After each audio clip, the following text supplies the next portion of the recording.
গণতন্ত্রকামী সংগ্রামে মানুষকে লড়াই সংগ্রাম করতে হয়েছে।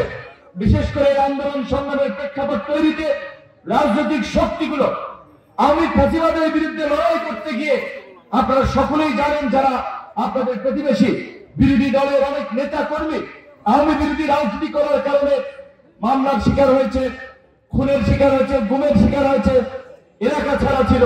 কাজে এই যে রাজনৈতিক শক্তিগুলো একটা ধারাবাহিক লড়াই সংগ্রামের প্রেক্ষাপট এবং এই কোটা সংস্কার আন্দোলনকে কেন্দ্র করে আমাদের ছাত্র যুবক তরুণদের আপসহীন লড়াই এই বিজয় আমাদেরকে এনে দিয়েছে।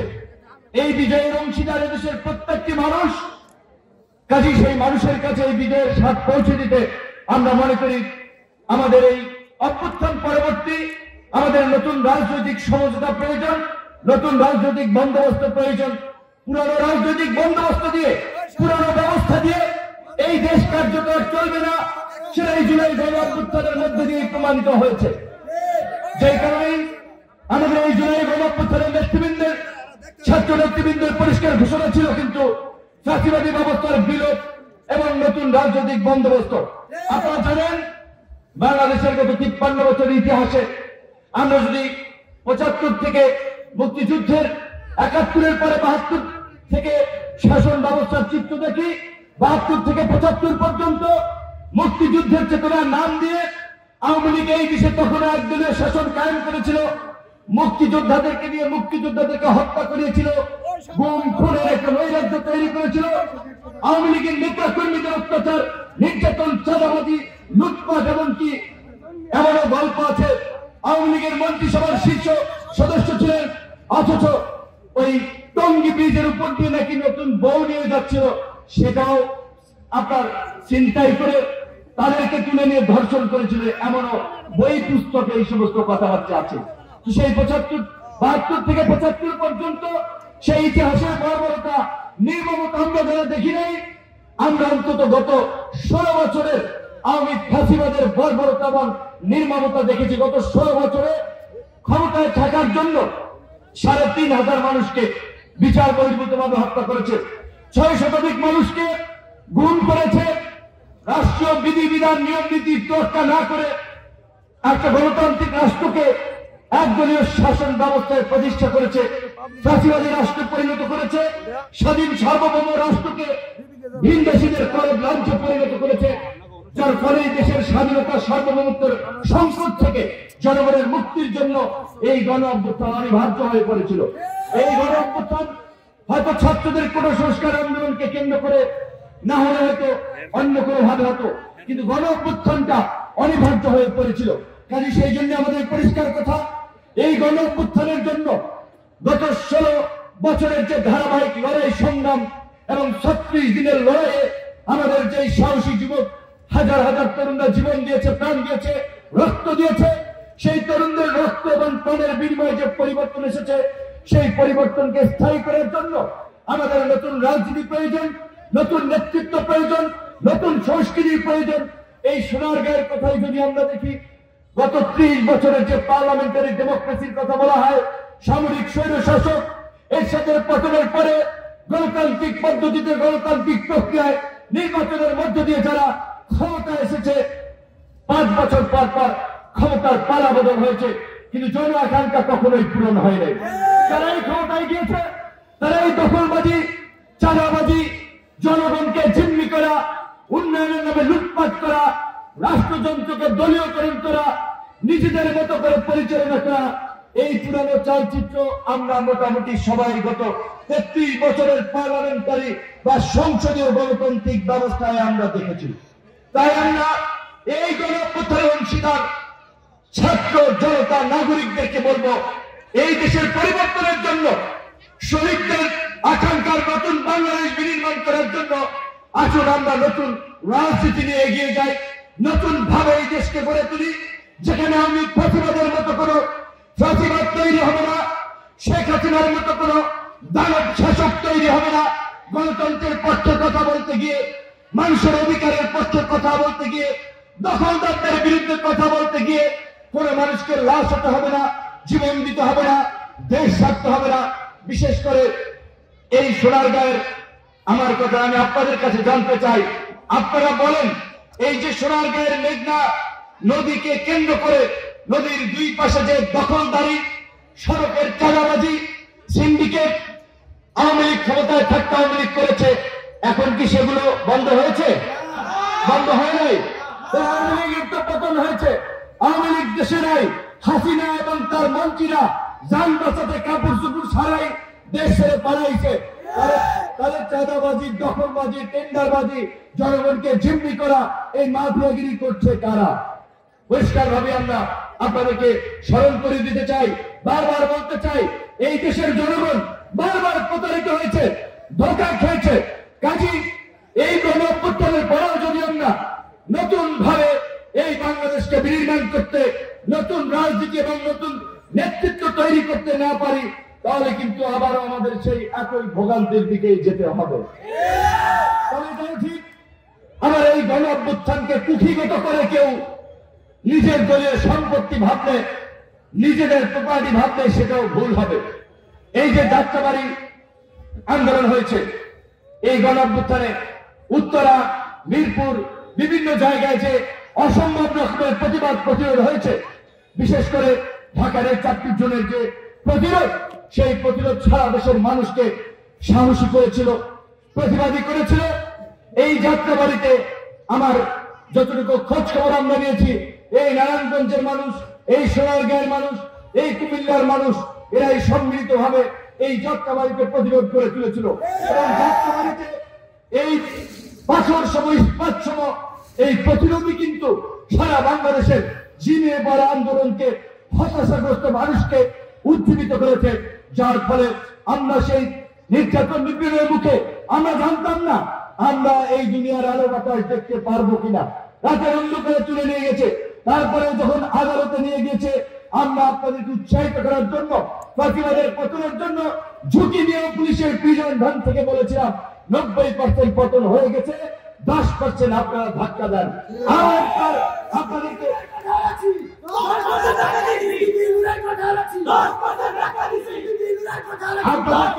এই সোনারগাঁয়ের মানুষকে সাক্ষী রেখে বলতে চাই, এই দেশের মানুষ পরিবর্তনের জন্য প্রস্তুত। এই দেশের মানুষ নতুন নেতৃত্বকে বরণ করে নিতে প্রস্তুত। নতুন নেতৃত্বকে মানুষের কাছে যেতে হবে, মানুষের কথা বুঝতে হবে।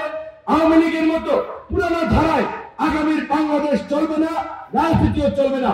তাই যারা নতুন রাজনীতি করেন, বিশেষ করে গণ অধিকার পরিষদের সাথে যারা সম্পৃক্ত আছেন, গণ অধিকার পরিষদের অঙ্গ সংগঠন যারা, ছাত্র অধিকার, যুব অধিকার, শ্রমিক অধিকার পরিষদ, তাদেরকে আমরা সতর্ক করে দিতে চাই, ছাত্রলীগ, যুবলীগের মতো রাস্তা থেকে চাঁদাবাজি, মার্কেট থেকে চাঁদাবাজি, নদীর পারে দখলদারি, সরকারি জমি দখলদারি, এই সমস্ত কাজকর্ম যদি আপনারাও করেন, আপনারা কিন্তু জনগণের দ্বারা প্রত্যাখ্যাত হবেন।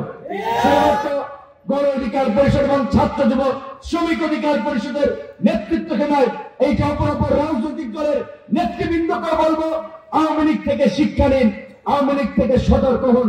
আওয়ামী লীগের পরিস্থিতি দেখুন, আজকে এত বড় দল, এত নেতা 16 বছর ক্ষমতায় থেকেছে, অথচ 5ই আগস্টের পরে ঢাকার রাজপথ থেকে শুরু করে সারা বাংলাদেশে 50 জন মানুষ মিলে কর্মসূচি করতে পারে নাই। তারা গোটা মিছিল করে ভোর রাতে, সন্ধ্যা রাতে 5 জন 10 জন মাস্ক পরে, মানকি টুপি পরে। আমরা আওয়ামী লীগের নেতা কর্মীদেরকে বলতে চাই, পুরনো বক্তব্য ইউটিউবে যে দেখো, ফেসবুকে দেখো, 2 বছর আগে থেকে বলছিলাম এমন পরিস্থিতি আওয়ামী লীগের তৈরি হবে, গুলিস্তানে মসজিদ কোট পড়ার কেনার লোক পাওয়া যাবে না। মসজিদ কোটের আদিককে ঘোরা যায় নাই, এখন পাগলের জন্য এটা পায়খানার মধ্যে ফেলাই দেয় মসজিদ কোটার। বলেছিলাম আওয়ামী লীগের সিনিয়র নেতা কর্মীরা মালয়েশিয়া, সিঙ্গাপুর, কানাডা, অস্ট্রেলিয়াতে সেকেন্ড হোম করেছে, শত শত কোটি টাকা পাচার করেছে। তোমরা যে তাদের লাঠিয়াল বাহিনী, আওয়ামী লীগের পতন হলে ওরা ওই আফগানিস্তানের মতো প্লেনের চাকা ধরে সীমান্ত দিয়ে পালাবে, তোমাদেরকে কিন্তু দেশে থাকতে হবে। কাজী জনগণের উপরে অত্যাচার নির্যাতন করো না। তোমরা শোনো নাই, এখন পরিণতি ভোগ করতেছ। আর তোমাদের নেত্রী ভাত খাইতে পারে নাই, আল্লাহ তার কিসমতে নিয়ামত রাখে নাই। আল্লাহ বলছে সীমা লঙ্ঘনকারীকে আল্লাহ পছন্দ করে না, অত্যাচারীকে আল্লাহ সাথ দেন, ছেড়ে দেন না। শেখ হাসিনাকে দিয়ে সেটি আল্লাহ আবার আমাদের মাঝে দেখিয়েছে। কাজী তোমাদের নেতা নেত্রীরাই লুঙ্গি গামছা ছাড়া সীমান্ত দিয়ে পালাইছে, আর তোমরা এখন লিফলেট বিলি করবা, হরতাল করবা, রাস্তায় নাই না দেখো। জনগণকে আমরা একটা কথা বলবো, এই সরকার অবশ্যই 5 মাসে 6 মাসে আমাদের যে প্রত্যাশা সেটি হয়তো অনেকাংশ পূরণ করতে পারে না, এটি সত্য। কিন্তু এইরকম একটা অভ্যুত্থান পরবর্তী সময়ে নানান ধরনের সংকট, নানান শক্তির উত্থান, অস্থিরতা, বিভাজন, এইটাকে একটা স্থিতিশীল পর্যন্ত কিছুটা সময়ের প্রয়োজন। আমরা সরকারকে সেই সময়টা দিতে চাই।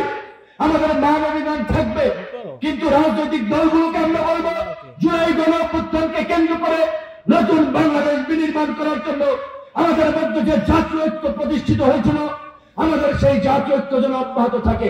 আমাদের দল মতের পার্থক্য থাকবে, রাজনৈতিক ভিন্নতা থাকবে, কিন্তু আমি প্রতিবাদকে ঠেকাতে যেন আমরা সবাই এক অভিন্ন অবস্থান থেকে লড়াই করি।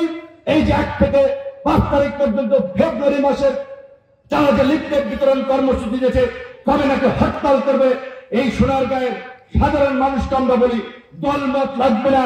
গণ অধিকার কে করে, ইসলামী আন্দোলন কে করে, বিএনপি কে করে, জামাত কে করে, সেটি আপনারা দেখবেন না।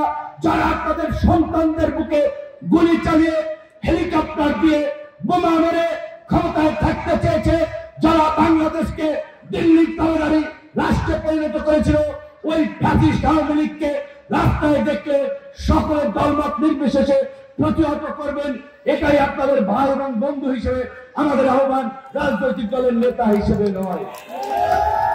আগামীতে ডিসেম্বরের মধ্যে আশা করি জাতীয় নির্বাচন হবে। নির্বাচনে আপনারা কাকে ভোট দিবেন? বিএনপি কে ভোট দিবেন না, জামাতে ভোট দিবেন না, গণ অধিকার পরিষদের চাকরিকে ভোট দিবেন, সেটা আমরা জানি না। কিন্তু আমরা আপনাদেরকে বলতে চাই, এইবার বাংলাদেশের যে নির্বাচন হবে, আশা করি সেটি বাংলাদেশের গত এই 50 বছরের ইতিহাসের মধ্যে অবাধ, সুষ্ঠু, নিরপেক্ষ এবং একটি গ্রহণযোগ্য নির্বাচন। কাজে এই নির্বাচনে আপনাদেরকে সিদ্ধান্ত নিতে হবে। আপনারা কোনো ধান্দাবাজ, চান্দাবাজ, মাফিয়া, দখলদার, সন্ত্রাসীকে ভোট দিয়ে জনপ্রতিনিধি বানাবেন, নাকি সাধারণ মানুষ, সমাজ সেবক, নতুন প্রজন্মের প্রতিনিধিদেরকে বেছে দিবেন? Choice is yours. আপনাদের হাতে সেই চয়েস আছে। কাজে আমি বলবো না আমাদের এখানে মিল্কি ভাই ওই নারায়ণগঞ্জের কৃতি সন্তান, এই ছাত্রনেতা মহিবুল্লাহ পায়ে সমস্যা, কিন্তু ছাত্রলীগের বিরুদ্ধে রাজপথে থেকে লড়াই সংগ্রাম করতে কারো কোনো বিন্দু মাত্র আন্তরিকতার ঘাটতি ছিল না। তারা কেউ কেউ নির্বাচন করতে চায়।